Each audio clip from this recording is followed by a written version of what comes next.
দক্ষিণ আমেরিকার দেশ ভেনেজুয়েলায় 1 মিনিটেরও কম সময়ের ব্যবধানে 2টি শক্তিশালী ভূমিকম্প আঘাত এনেছে।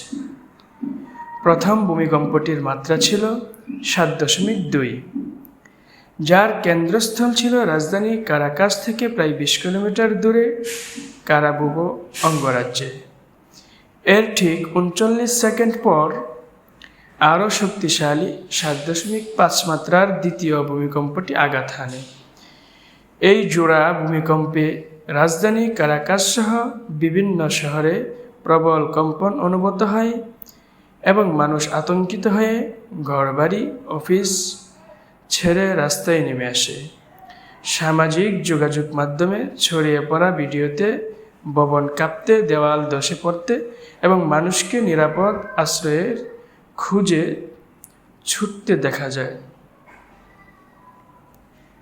মার্কিন ভূতাত্ত্বিক জরিপ সংস্থা USGS সতর্ক করেছে যে পরিস্থিতি ভয়াবহ রূপ নিতে পারে।